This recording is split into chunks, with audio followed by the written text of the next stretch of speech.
Hello everyone. You have completed the two revision session and now you are about to give your test. But before test, I just want to meet with all of you. So your Anthro 300 plus first test, that is of unit 1.1 to unit 2.2. It is on this Saturday. Many of you have completed your short notes making and many of you are in touch with me. Those who are still not touch with me, I would motivate you, leave that hesitation behind and just text me, ask me if you are facing any sort of doubt. Now this preparation is like an ecosystem of learning, therefore you have to be a part of it. Okay, so I have given you my Telegram ID, the number, and there you need to connect with me. Now in today's session, first I just want to give you some of the case studies, and after that I am going to teach you, because you are about to give your test, so quite possible you may be under the uncertainty, doubt. Some of you must be thinking that we should not give test, we should avoid giving test. So to provide you some sort of confidence as well as in terms of guidance, this today session is going to dedicated for that. So in today's session I'm going to tell you how to write the answer, how to attempt the test, I mean the way how you will be attempting the test. Now for the test, let's first discuss about some of the case studies that you can add on in terms of addition, and then after that we are going to see how you can attempt the test, then we will be explaining about it in all detail. Now here I'm going to provide you the topic detail and then we'll give you some of the reference about it. So in terms of the case study you can use it, and the case studies as well as the reference of the anthropologist is adding something. In terms of example, I have already given you some of the things. Fine. Now let's start with that. So the topic may be the concept of the culture. In the concept of the culture, we just need to explain why culture is important. There we can give the reference of the B. Malinowski. So B. Malinowski, he had studied about the Trobriand Islander, the people who were living in the Trobriand Islander, and we can use his study as in terms of case study in the unit 2.1. See, for the unit 1.1 to 1.3, there is no much scope to give some sort of reference of case studies. Why? Because the nature is different. But there is one topic, holism in anthropology. There you can refer some sort of example. This example could also be quoted in the holism in anthropology. Fine. So this Melanesian study of the Trobriand Islander, here the B. Malinowski found that their culture is so much integrated. He went there, he studied everything about them, he even learned their language. Like first he contacted with them, then unable to understand their language, so many rejections, so many failed attempts, but later on he learned their language, and being the participant observer, he took part in each and everything. Even these people, if they are going for evening walk, he used to accompany them so that he will listen, he will get something informal about their culture. So in that way he spent year long time period, and then he found there is a Kula exchange system. Like all of you are done your syllabus once, so you know that Kula system related to the unit 3 economic organization, the gift exchange system. So here we can quote that example in terms of case study, like it is showing how the culture is a functional system. So if we have to write function of culture, we can also use this case study.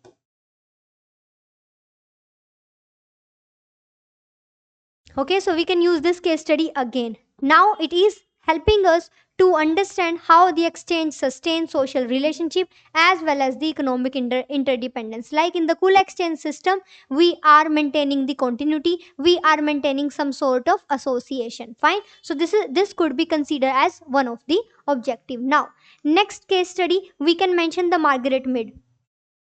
So Margaret Mead, she was basically an anthropologist, and she was also related to the culture personality school. You all must be doing that in the unit 6, the culture and personality, the fifth theory. So Margaret Mead, she studied the Margaret Mead, she studied the Samoa. the community of the Samoa, and she published a book, The Coming Age of Samoa.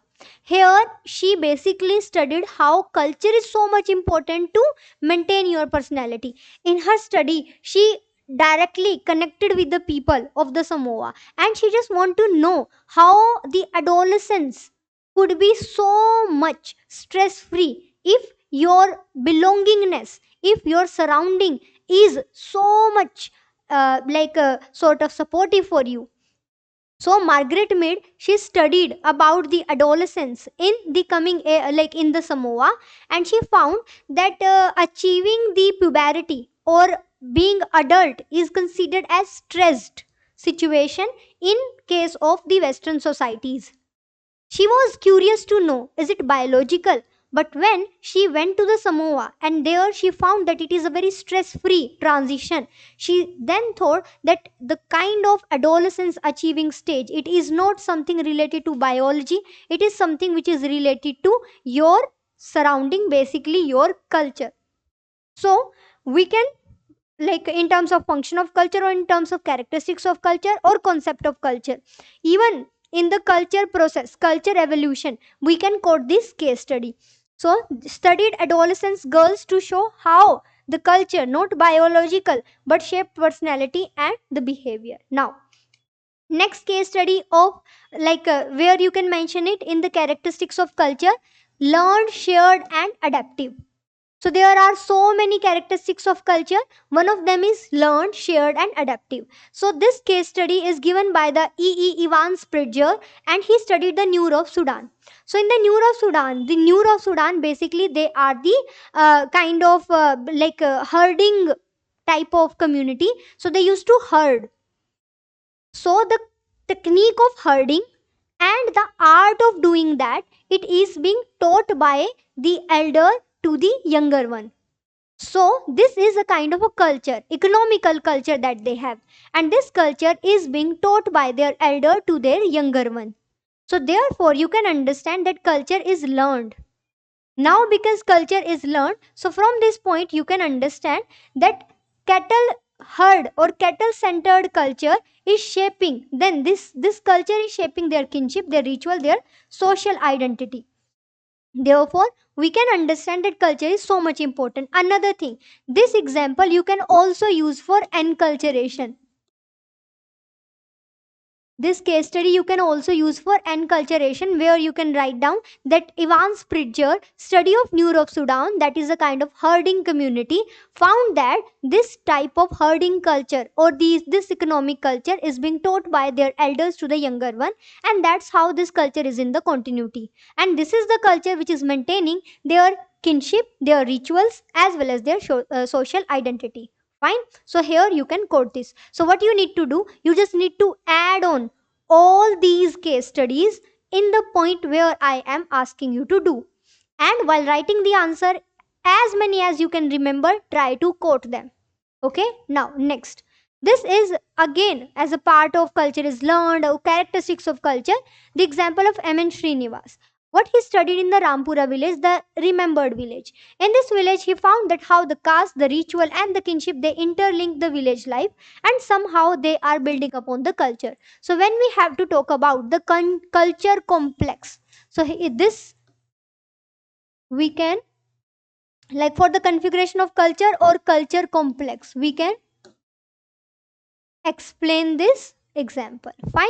Now moving forward, culture relativism. So culture relativism is a topic, and French Bauhaus is being considered as a person related to that. So French Bauhaus, he was not having armchair anthropologist approach. He was saying that we cannot just assume that our culture is the supreme one and will try to compare the other with that. So what he did, like French Bauhaus in the in the Quebec Atoll, Northwest Coast America, he advocated culture relativism.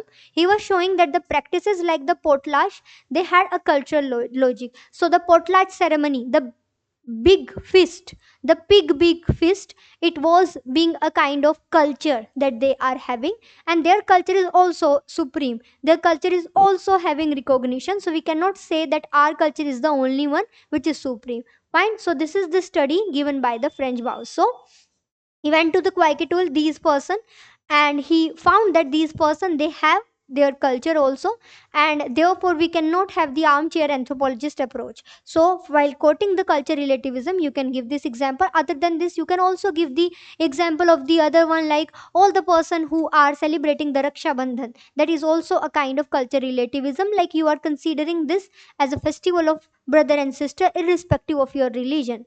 Fine. Now next, here this this case study you can quote for the culture, society and individual. Here Andre Betele, he studied in the Tanjore village. He demonstrated that how the hierarchy, economic relationship and individual, they have their role in different culture. Like if your culture is somehow based upon the class hierarchy, then there is going to be more discrimination, and this discrimination is inbuilt in your culture. Therefore it is being taught to your children in their younger age as a part of enculturation. So that is what you can take upon from the Andre Betele. Fine. So here I'm providing you only the case study which you can use in terms of reference when these topics will be the part. Like this is, I had taken from the Indian anthropology, but you can quote it here because we are mentioning about the culture. Fine. Next, Margaret Mead. Again, Margaret Mead, she gave something about the Samoa. Here also you can take upon that she also studied in the New Guinea. In the New Guinea, when she was interacting with all those persons, she showed that how the cultural norms they shape the gender role as well as individual personality differences. Like for example, you can quote that in today's time period also, women role is like now women they are becoming the working professional, but still women role in inside their home, in their home, in the premises of their houses, it is being considered as not the dominant one but the service provider. I mean, everyone is expecting that women is the one who will provide the services. So that's how this is the basically Indian culture, that we consider that women is the one who will take care of everything. So this is also you can give in terms of example, and here also you can give the example of Margaret Mead, that in every culture, like for example in the Western culture, male are not expecting any sort of household responsibility from the women, they are giving 50-50. But in case of Indian culture, it is completely lying upon the shoulder of the women. So that's how these kinds of differences we used to find. Okay. Now next is you can give the detail about the culture and personality, Ruth Benedict. So Ruth Benedict, under like in which heading we can quote this, in the pattern of culture. In the pattern of culture, what we can mention is that she gave two categories, Apollonian and Dionysian. So we can quote, for giving the example for Apollonian, she studied about the Pubello, and for giving the example for Dionysian, she gave the example of Quetzalcoatl. So these two we can take up on whenever we are mentioning the pattern of culture, we can mention about this case study. Fine. Now next is enculturation. For enculturation, I had already given you one example.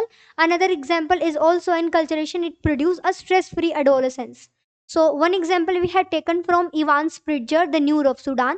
Another case study for enculturation we can have about the Margaret Mead. Means the women they are having stress-free transition in the adolescence.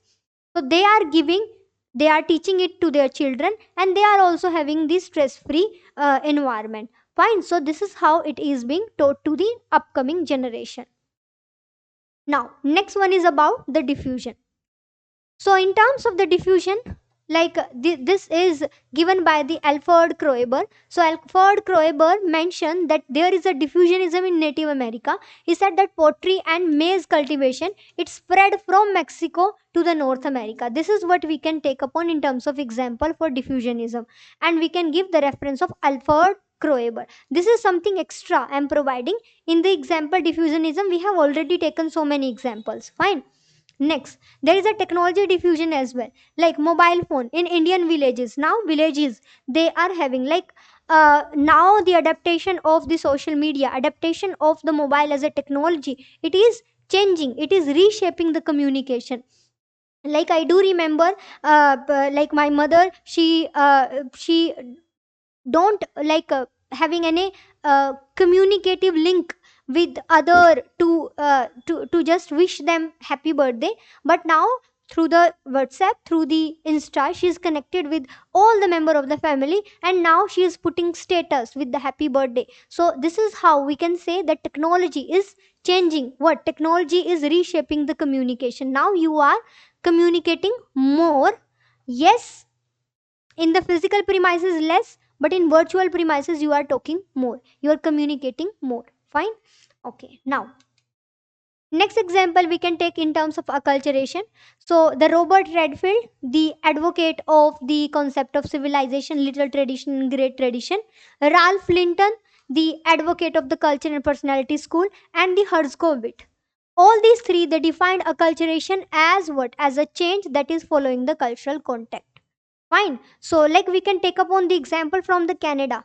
So, Canada, like the Punjabi people, the people from the Punjab who established in the Canada. In the Canada, they created their own atmosphere, their own climate. Means they have set up their gurudwaras there. They have set up their own way of worship. They have set up their own colonies. In the same way, Indian diaspora, Indo-Caribbeans, they are blending the Hindu rituals with the Caribbean cultural traits. That's how they are changing the norms. So this is also you can quote in terms of example. Now, another example is in terms of cultural lag. So, cultural lag, as it is showing that there is a kind of a cultural lag between so many things. Like, for example, IVF. Now, also in India, it is not very common. It is having some sort of taboo. Surrogacy is having some taboo, although these are related to the some sort of inability from the side of the male or the women or the female, but still they are being considered as taboo. So somehow what is happening, you can frame this diagram.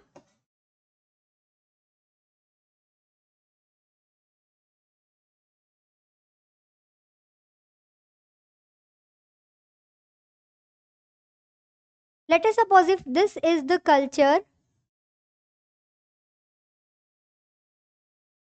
let us suppose if this is the technology as it is improving, but the thing is that our culture, it, even if it will improve, even if it will improve, it will not improve in a like in actually in the same way. It will improve or it will change with difference. So therefore this is basically the technology,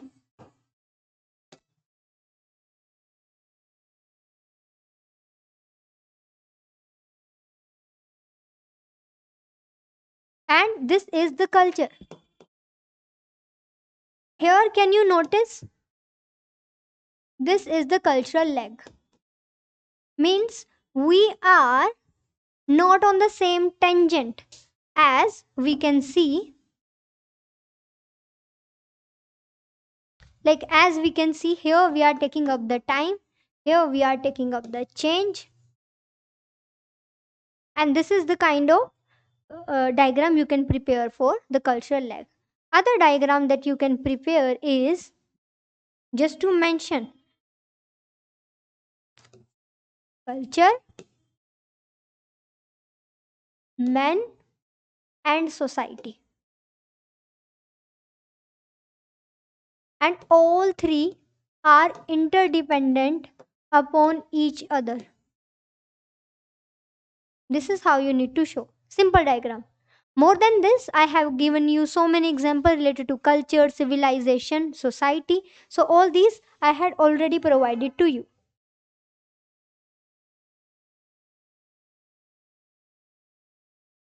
Fine. So, all these case studies you can add on in terms of addition to your notes. Now, let's try to understand, like, now also I'm saying one thing. If any of you are not able to understand any of the case study, or any of the case study seems to be new to you, and if you want further explanation, just text me. Do not hesitate. You are investing your time, your money, so kindly do not hesitate. Just text me whatever you are, like if you are facing any sort of problem anywhere in understanding any topic, then let me know about it. Fine. So I just want you, like you are going to be a full-fledged trained person who can just write the answer which may help you to get 300 plus marks. Okay, now let's try to understand how to write the answer. See, in the exam itself, you will get some 20 marker question, some 15 marker question, and some 10 marker question. Fine. I would ask you to first attempt 20 marker question, then 15, and then 10. Now, the rule for normal, like first I'm going to provide you the rule for normal questions. So, the rule is this, that there are three components of each and every question. What are those?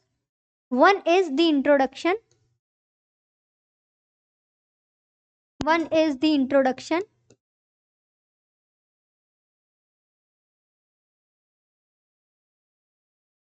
One is the body. And another one is the conclusion.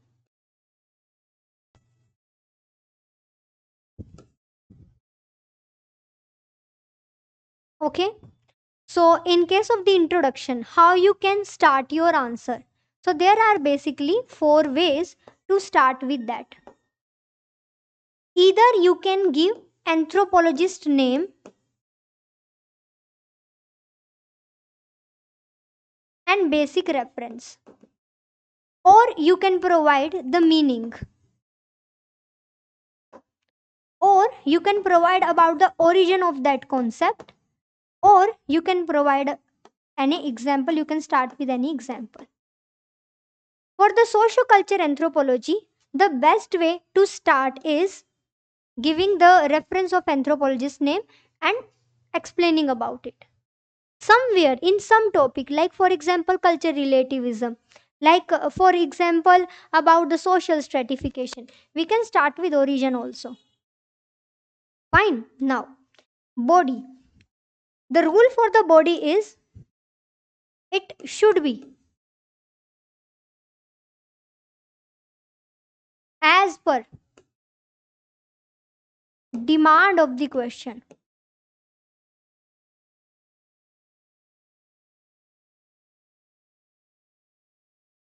It should be as per the demand of the question. Now, the demand is basically determined by highlighting the key point. How to do that, I will teach you. Now, use headings and subheadings. Other than this, use bullet point. Do not write in para. I am repeating, do not write in paragraph. Write in the heading, subheading, bullet point, and derive headings from questions language. As what is the language of the question, derive the point from there only. Fine. Now, for the conclusion, try to write the significance of that particular concept.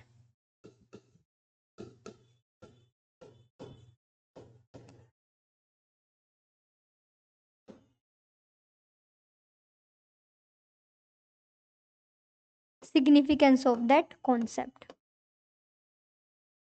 Now, let us suppose culture relativism. So, in the conclusion, I can write down the significance that it is the culture relativism is bringing social harmony in the society. This is something that I can write.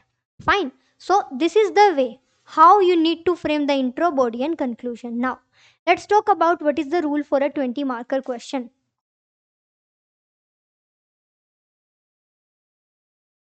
20 marker question, it should be written in the 4 pages. If I'm saying 4 pages, so what do I mean? Two sides of a page. So let us suppose this is one page. Let us suppose this is second page. So two side of this page, front and back, and this is also front and back. So 4 pages. Now, for a 15 marker, 3 pages. And for a 10 marker, you will get 2 pages, but you should write 1.5 page. You can also write complete 2 pages if time is left. Fine. Now, many of you will write on the same question format paper that we will be providing you, but many of you would be writing on your own notebook. So if you are writing on your own notebook,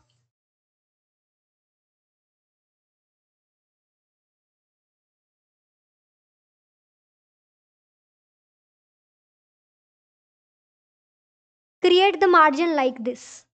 Do not write on write on A4 size paper having margin on all the sides. Fine, this is how you need to write. Now, what is the basic rule how to write that? So first you need to write introduction. Like, let us suppose this is the question, you will start writing, and here first you will write the introduction.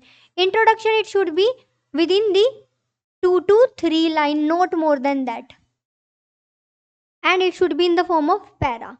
After the introduction, you need to use heading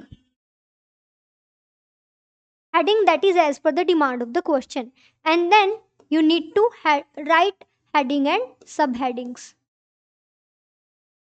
Fine. In the same way, we are having another page.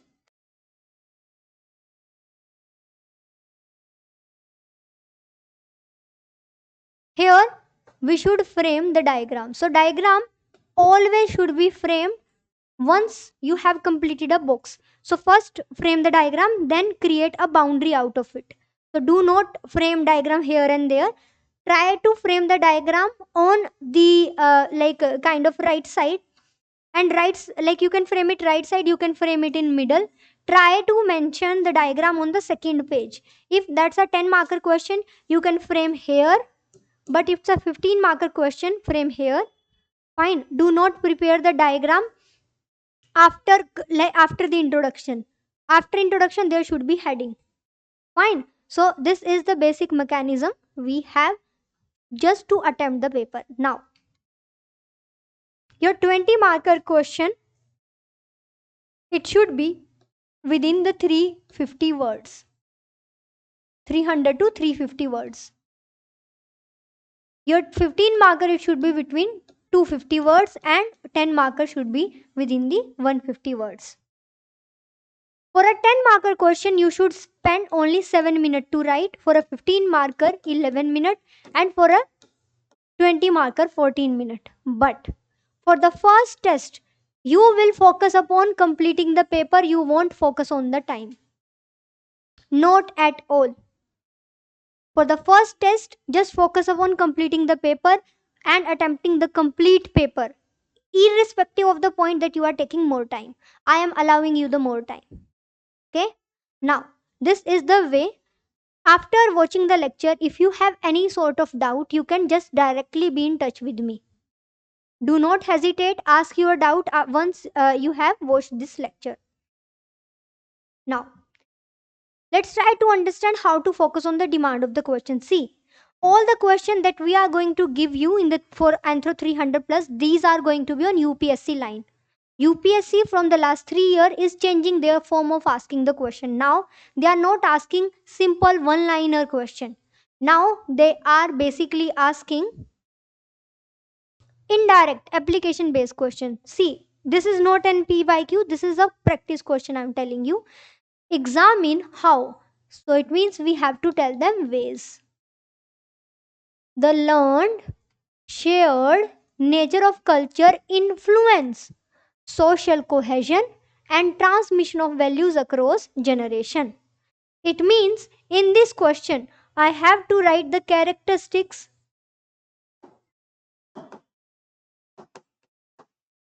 and also I have to write the functions of culture. But as I told you, what is the rule for body? Take the headings from the question language itself.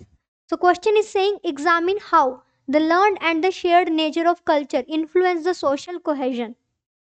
It is saying that how the learned and the shared nature. So in terms of the body, you would be writing that learned characteristics of culture, shared characteristics of culture. Then you would be writing then culture maintaining cohesion and culture maintaining transmission. Fine. In the learned part, you will mention the case study explanation. In the shared part, you will also mention the explanation. Then, for social cohesion, you will mention that culture is bringing the society. At one point of time, society, culture, and man. We would be writing man is a social animal and all this. And then you will be explaining about the transmission of values across the generation. This is what you will show. I hope you can understand well. Now let's have another question. Analyze how the adaptive and dynamic characteristics of culture enable the society to respond to environmental, technological, and social changes. So here first we have to write down characteristics of culture, because in the question itself this is the word they have used. And then we have to explain how it respond to environmental, how it respond to technological, or how it respond to social changes. So here we have to add on the case studies. Okay, so this is how we need to attempt the, like, to understand the demand of the question. And just do not hesitate, no one is perfect. First test is going to be based upon experiment only, so leave the hesitation behind. Give the test even if you are not very much well prepared as you have expected. Look, expectations are something that even God can't fulfill. So therefore, leave that hesitation behind and give the test. Okay, so all the best to all of you. Thank you.